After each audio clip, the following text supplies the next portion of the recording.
ಶ್ರೀ ಗುರುಭ್ಯೋ ನಮಃ. ಹರಿ ಓಂ.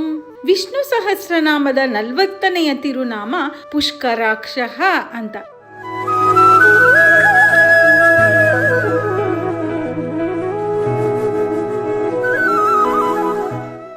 ಶೂರ್ಪನಖಿ ಪಂಚವಟಿಯಲ್ಲಿ ತಂಗಿದ್ದ ರಾಮನ ಸೌಂದರ್ಯವನ್ನ ನೋಡಿ ಅವನ ಸೌಂದರ್ಯಕ್ಕೆ ಮನಸೋತಳು. ವಾಲ್ಮೀಕಿ ಎಷ್ಟು ಚೆನ್ನಾಗಿ ಹೇಳ್ತಾರೆ ಇದನ್ನ.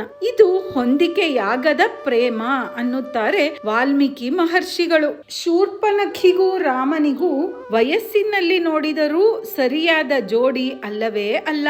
ಶೂರ್ಪನಖಿ ರಾಮನನ್ನು ಭೇಟಿಯಾದಾಗ ರಾಮನಿಗೆ ಎಷ್ಟು ವರ್ಷ? ರಾಮನಿಗೆ 37 ವರ್ಷ. ಹೇಗೆ ಅಂದ್ರೆ ರಾಮ 12 ವಯಸ್ಸಿಗೆ ಸೀತೆಯನ್ನ ಮದುವೆ ಆಗ್ತಾನೆ. ಅದಾದ ಮೇಲೆ 12 ವರ್ಷ ಅಯೋಧ್ಯೆಯಲ್ಲಿಯೇ ಇದ್ದು ರಾಮ ತನ್ನ 24ನೆಯ ವಯಸ್ಸಿನಲ್ಲಿ ವನವಾಸಕ್ಕೆ ಹೋಗಿರ್ತಾನೆ. ಒಟ್ಟು ಮೊತ್ತ 14 ವರ್ಷಗಳ ವನವಾಸ. 13 ವರ್ಷಗಳು ಪೂರ್ತಿ ಮುಗಿದ ಮೇಲೆ ಶೂರ್ಪನಖಿಯನ್ನ ಭೇಟಿ ಮಾಡ್ತಾನೆ. 12 + 12 + 13 ಹೀಗೆ ರಾಮನಿಗೆ 37 ವರ್ಷ ವಯಸ್ಸು. ಶೂರ್ಪನಖಿಯ ವಯಸ್ಸೆಷ್ಟು ಹಾಗಾದ್ರೆ? ಭವಭೂತಿ ರಾಮಾಯಣದಲ್ಲಿ ಬರುತ್ತೆ, ಅನೇಕ ಯುಗ ಜೀವಿನ್ಯಾಂ ತ್ರೇತಾಯಸ್ಯಾಂ ತ್ರಯೋದಶಿ. ಅಂದ್ರೆ ಬಹಳ ಯುಗಗಳಿಂದಲೂ ಇದ್ದಾಳೆ ಈ ಶೂರ್ಪನಖಿ ಅಂತ. ಈ ಶೂರ್ಪನಖಿ ರಾಮನನ್ನು ಭೇಟಿ ಮಾಡಿದ ಈ ತ್ರೇತಾಯುಗ ಅವಳ ಜೀವನದಲ್ಲಿ ಇದು 13ನೆಯ ತ್ರೇತಾಯುಗ. ಒಂದು ಚತುರ್ಯುಗ ಅಂದರೆ 43,20,000 ವರ್ಷಗಳು ಇಂಟು 13 ಹಾಕಿಕೊಳ್ಳಿ, 56,06,00,000 ವರ್ಷಗಳು. ಅಂದ್ರೆ 43,20,000 into 13 is equal to 56,600,000 years ಅಂತ. ರಾಮನಿಗೆ 37 ವರ್ಷ, ಶೂರ್ಪನಖಿಗೆ 56,06,00,000 ವರ್ಷಗಳು. 37 ವರ್ಷ ವಯಸ್ಸಿನ ರಾಮನ ಮೇಲೆ ಈ ಶೂರ್ಪನಖಿಗೆ ಪ್ರೇಮವಂತೆ.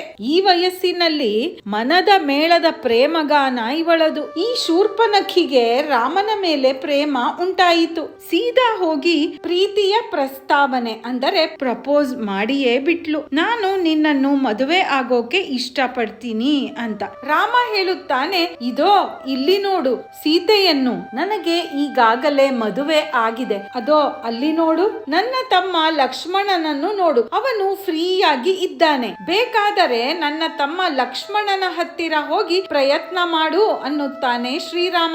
ಈಗ ಸ್ವಲ್ಪ ದೂರದಲ್ಲೇ ಇರುವ ಲಕ್ಷ್ಮಣನ ಹತ್ತಿರ ಹೋಗಿ ಕೇಳುತ್ತಾಳೆ ಶೂರ್ಪನಖಿ. ಅದಕ್ಕೆ ಲಕ್ಷ್ಮಣ ಹೇಳ್ತಾನೆ, ನಾನು ನನ್ನ ಅಣ್ಣನ ಸೇವೆ ಮಾಡುವ ಆಳಾಗಿ ಇಲ್ಲಿಗೆ ಬಂದಿದ್ದೇನೆ. ನನ್ನ ಅಣ್ಣನೇ ನಿಜವಾದ ಯಜಮಾನ. ನನ್ನನ್ನು ಮದುವೆ ಆದರೆ ನೀನು ಕೂಡ ಕೆಲಸದವಳ ಹಾಗೆಯೇ ಇರಬೇಕು ಅಷ್ಟೇ. ಆದ್ದರಿಂದ ನನ್ನ ಅಣ್ಣನನ್ನು ನೀನು ಮದುವೆ ಆದ್ರೆ ನೀನೇ ಯಜಮಾನಿ ಆಗಬಹುದು. ಹಾಗಾಗಿ ಇನ್ನೊಂದು ಸಲ ನನ್ನ ಅಣ್ಣ ರಾಮನ ಹತ್ತಿರವೇ ಹೋಗಿ ಪ್ರಯತ್ನ ಮಾಡು ಅನ್ನುತ್ತಾನೆ ಲಕ್ಷ್ಮಣ. ಈಗ ಶೂರ್ಪನಖಿ ಮತ್ತೆ ರಾಮನ ಹತ್ತಿರವೇ ಬರುತ್ತಾಳೆ. ಅವನು ಮತ್ತೆ ಲಕ್ಷ್ಮಣನ ಹತ್ತಿರವೇ ಕಳಿಸ್ತಾನೆ. ಹೀಗೆ ರಾಮ ಲಕ್ಷ್ಮಣರು ಇಬ್ಬರು ಶೂರ್ಪನಖಿಯನ್ನು ಇಟ್ಟುಕೊಂಡು ಫುಟ್ಬಾಲ್ ಆಟ ಆಡೋವಾಗ ಶೂರ್ಪನಖಿಗೆ ತುಂಬಾ ಕೋಪ ಬರುತ್ತೆ. ರಾಮ ಲಕ್ಷ್ಮಣನ ಹತ್ತಿರ ಹೋಗು ಅಂತಾನೆ, ಲಕ್ಷ್ಮಣ ರಾಮನ ಹತ್ತಿರ ಹೋಗು ಅಂತ ಇದ್ದಾನೆ. ಈಗ ಶೂರ್ಪನಖಿಗೆ ಕೋಪ ತಡೆಯೋಕೆ ಆಗ್ತಾನೇ ಇಲ್ಲ. ಈ ಸೀತೆ ಇರೋದ್ರಿಂದಲೇ ಈ ರಾಮ ನನ್ನನ್ನು ಒಪ್ಪಿಕೊಳ್ಳುತ್ತಾ ಇಲ್ಲ ಅಂತ ಯೋಚನೆ ಮಾಡಿ ಸೀತೆಯನ್ನೇ ಕೊಲ್ಲೋದಕ್ಕೆ ಹೋಗ್ತಾಳೆ ಶೂರ್ಪನಖಿ. ಆಗ ಲಕ್ಷ್ಮಣ ಆ ಶೂರ್ಪನಖಿಯ ಮೂಗು ಮತ್ತು ಕಿವಿಗಳನ್ನು ಕೊಯ್ದು ಬಿಡ್ತಾನೆ. ಆಗ ಶೂರ್ಪನಖಿ ಸೀದಾ ಖರ ಮತ್ತು ದೂಷಣ ಅನ್ನುವ ರಾಕ್ಷಸರ ಹತ್ತಿರ ಹೋಗ್ತಾಳೆ. ಈ ಖರ ಮತ್ತು ದೂಷಣರು ಯಾರು ಅಂದ್ರೆ ಶೂರ್ಪನಖಿಯ ಚಿಕ್ಕಮ್ಮನ ಮಕ್ಕಳೇ ಆಗಿರ್ತಾರೆ. ಜರಸ್ಥಾನಂ ಅನ್ನುವ ಸ್ಥಳದಲ್ಲಿ ಅವರು ಇರ್ತಾರೆ. ಅವರು ಒಟ್ಟು 14,000 ರಾಕ್ಷಸರು. ಶೂರ್ಪನಖಿ ಅಲ್ಲಿಗೆ ಹೋದಾಗ, ಏನೇ ಇದು, ನಿನ್ನ ಕಿವಿ ಮೂಗು ಎಲ್ಲ ಕೊಯ್ದು ಹೋಗಿ ರಕ್ತ ಸುರಿಯುತ್ತಿದೆ ಅನ್ನುತ್ತಾನೆ ಖರ ಅನ್ನುವ ರಾಕ್ಷಸ. ಆಗ ಶೂರ್ಪನಖಿ ಹೇಳ್ತಾಳೆ, ತರುಣೌ ರೂಪ ಸಂಪನ್ನೌ ಸುಕುಮಾರೌ ಮಹಾಬಲೌ ಪುಂಡರೀಕ ವಿಶಾಲಾಕ್ಷೌ. ಅದು ಏನು ಅಂದ್ರೆ ಒಬ್ಬ ತರುಣ ತುಂಬಾ ಸುಂದರನಾಗಿದ್ದಾನೆ, ತುಂಬಾ ಬಲಶಾಲಿ ಕೂಡ, ತಾವರೆ ಕಣ್ಣಿನ ಸೌಂದರ್ಯ, ಮೃದುವಾದ ಶರೀರ. ಹೀಗೆ ರಾಮನ ಸೌಂದರ್ಯವನ್ನ ವರ್ಣಿಸೋದಕ್ಕೆ ಶುರು ಮಾಡಿ ಬಿಡ್ತಾಳೆ ಶೂರ್ಪನಖಿ. ಈಗ ಖರ ಎನ್ನುವ ರಾಕ್ಷಸನಿಗೆ ಕೋಪವೇ ಬಂದು ಬಿಡತ್ತೆ. ಅವನು ಶೂರ್ಪನಖಿಯನ್ನು ಕೇಳ್ತಾನೆ, ನಾನು ನಿನ್ನ ಹತ್ತಿರ ಕೇಳಿದ್ದ ಪ್ರಶ್ನೆ ಏನು? ನಿನ್ನ ಈ ಸ್ಥಿತಿಗೆ ಏನು ಕಾರಣ ಅಂದ್ರೆ ಯಾರನ್ನೋ ಹೊಗಳುತ್ತಾ ಇದ್ದೀಯಲ್ಲ, ನಿನಗೆ ಯಾರು ಹೀಗೆ ಮಾಡಿದ್ದು? ಮೊದಲು ಅದನ್ನು ಹೇಳು ಅಂತಾನೆ. ಈ ಶೂರ್ಪನಖಿಯ ಜಾಗದಲ್ಲಿ ಬೇರೆ ಯಾರಾದರೂ ಇದ್ದಿದ್ದರೆ ಏನು ಹೇಳ್ತಾ ಇದ್ರು? ಆ ಕಟುಕ, ಆ ಪಾಪಿ ನನಗೆ ಹೀಗೆಲ್ಲ ಮಾಡಿಬಿಟ್ಟ ಅಂತ ಬೈಯುತ್ತಾ ಇದ್ದರು ತಾನೆ. ಆದರೆ ಇಲ್ಲಿ ಶೂರ್ಪನಖಿ ರಾಮನನ್ನು ಹೊಗಳುತ್ತಾ ಅವನ ಸೌಂದರ್ಯವನ್ನ ವರ್ಣಿಸುತ್ತಾ ಇದ್ದಾಳೆ. ಅದಕ್ಕೆ ಖರ ಶೂರ್ಪನಖಿಗೆ ಬೈಯುತ್ತಿದ್ದಾನೆ. ಅತ್ಯಂತ ಮೃದುವಾದ ಸುಂದರ ಶರೀರ ಇರುವವನು, ತರುಣನು, ಬಲಶಾಲಿ, ತಾವರೆ ಕಣ್ಣುಳ್ಳವನು ಅಂತೆಲ್ಲ ಹೊಗಳುತ್ತಾ ಇದ್ದೀಯಲ್ಲ, ನಿನ್ನ ಬುದ್ಧಿಗೆ ಏನಾಗಿದೆ? ಅವನು ನಿನ್ನ ಮೂಗು, ಕಿವಿಗಳನ್ನು ಕತ್ತರಿಸುವಾಗ ನೀನೇನು ಮಾಡುತ್ತಾ ಇದ್ದೆ? ಸುಮ್ಮನೆ ನೋಡುತ್ತಾ ಕುಳಿತಿದ್ದೆಯಾ ಅಂತ ಶೂರ್ಪನಖಿಯನ್ನು ಕೇಳುತ್ತಾನೆ ಖರ ಅನ್ನುವ ರಾಕ್ಷಸ.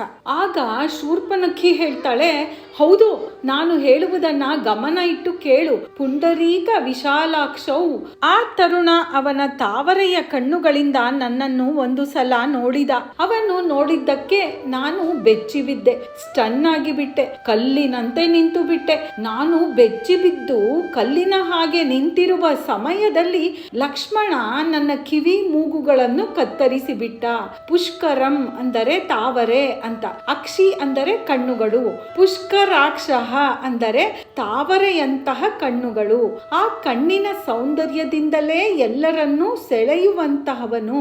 ಕಿವಿ ಮತ್ತು ಮೂಗುಗಳನ್ನು ಲಕ್ಷ್ಮಣ ಕೊಯ್ಯುತ್ತಿದ್ದರೂ ಆ ತಾವರೆ ಕಣ್ಣುಗಳ ಸೌಂದರ್ಯವನ್ನು ನೋಡದೇ ಇರೋಕೆ ನನ್ನಿಂದ ಆಗಲೇ ಇಲ್ಲ ಅನ್ನುತ್ತಿದ್ದಾಳೆ ಶೂರ್ಪನಖಿ.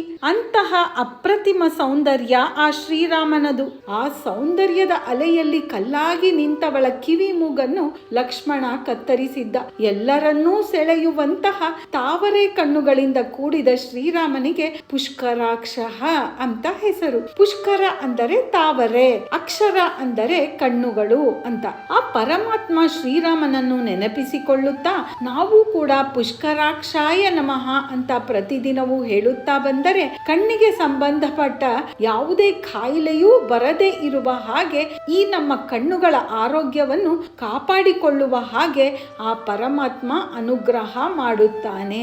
ಮುಂದಿನದು 41ನೆಯ ತಿರುನಾಮ ಮಹಾಸ್ವನಃ ಅಂತ. ಆ ಪರಮಾತ್ಮ ಕುದುರೆಯ ಮುಖದಿಂದ ಹಯಗ್ರೀವನಾಗಿ ಅವತಾರ ಮಾಡಿದ ಅಂತ ನಾವು ಕೇಳಿಯೇ ಇದ್ದೇವೆ. ಆ ಹಯಗ್ರೀವನ ಅವತಾರ ಏಕೆ ಆಯಿತು ಅಂತ 41ನೆಯ ತಿರುನಾಮದ ಕಥೆಯಲ್ಲಿ ತಿಳಿದುಕೊಳ್ಳೋಣ ಕೇಳುಗರೆ.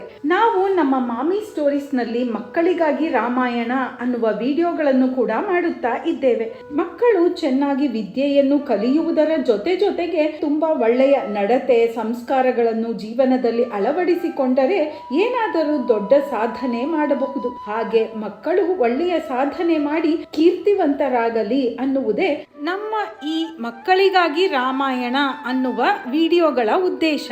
ರಾಮಾಯಣದ ಈ ಕಥೆಯ ಜೊತೆಗೆ ಗಾದೆ ಮಾತುಗಳು, ಸುಭಾಷಿತ ಮತ್ತು ಅವುಗಳ ಅರ್ಥಗಳನ್ನು ಕೂಡ ಹೇಳುತ್ತೇವೆ. ಜೀವನದಲ್ಲಿ ನಾವು ತಂದೆ ತಾಯಿಯರ ಮಾತು ಕೇಳಿ ಒಳ್ಳೆಯ ದಾರಿಯಲ್ಲಿ ನಡೆಯುವುದು ಎಷ್ಟು ಮುಖ್ಯ ಅಂತೆಲ್ಲ ತಿಳಿಸಿಕೊಡುವ ಪ್ರಯತ್ನ ಮಾಡಿದ್ದೇವೆ. ಎಲ್ಲರೂ ಬ್ಯುಸಿ. ಈಗ ಹೆಚ್ಚು ಸಮಯ ಕೊಟ್ಟು ದೇವರ ಕಥೆಗಳನ್ನು ಕೇಳುವುದಕ್ಕೆ ಸಾಧ್ಯವಿಲ್ಲದೆ ಇರುವ ತಂದೆ ತಾಯಿ ಅಥವಾ ಅಜ್ಜ ಅಜ್ಜಂದಿರು 10-12 ನಿಮಿಷಗಳಷ್ಟೇ ಇರುವ ಒಂದೊಂದು ಎಪಿಸೋಡ್ಗಳನ್ನು ಪ್ರತಿದಿನವೂ ಒಂದೊಂದು ಎಪಿಸೋಡ್ ಅನ್ನು ನೋಡಿ ಮಕ್ಕಳಿಗೆ ಹೇಳಿಕೊಡುತ್ತಾ ಬರಬಹುದು. ಮಕ್ಕಳಿಗಾಗಿ ರಾಮಾಯಣ ಅನ್ನುವ ಮೊದಲನೆಯ ಎಪಿಸೋಡ್ ಅನ್ನು ಡಿಸ್ಕ್ರಿಪ್ಷನ್ ಬಾಕ್ಸ್ ನಲ್ಲಿ ಕೊಟ್ಟಿರುತ್ತೇವೆ. ಮುಂದಿನ ಎಪಿಸೋಡ್ ಗಳನ್ನು ವಿಡಿಯೋಸ್ ನಲ್ಲಿ ಅಥವಾ ಪ್ಲೇ ಲಿಸ್ಟ್ ನಲ್ಲಿ ನೋಡಿಕೊಳ್ಳಬಹುದು ಕೇಳುಗರೆ. ಈಗಾಗಲೇ ಸಾಕಷ್ಟು ವಿಡಿಯೋಗಳು ರಿಲೀಸ್ ಆಗಿವೆ.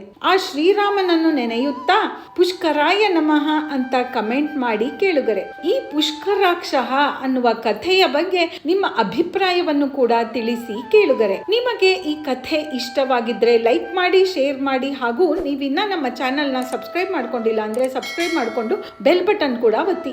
ಆಗ ನಮ್ಮ ಕಥೆಯ ನೋಟಿಫಿಕೇಶನ್ ನಿಮಗೆ ಬರುತ್ತೆ. ಆಗ ನಮ್ಮ ಯಾವುದೇ ವಿಡಿಯೋಗಳು ನಿಮಗೆ ಮಿಸ್ ಆಗೋದೇ ಇಲ್ಲ. ಪುಷ್ಕರಾಯ ನಮಃ. ಸರ್ವೇ ಜನಾಃ ಸುಖಿನೋ ಭವಂತು.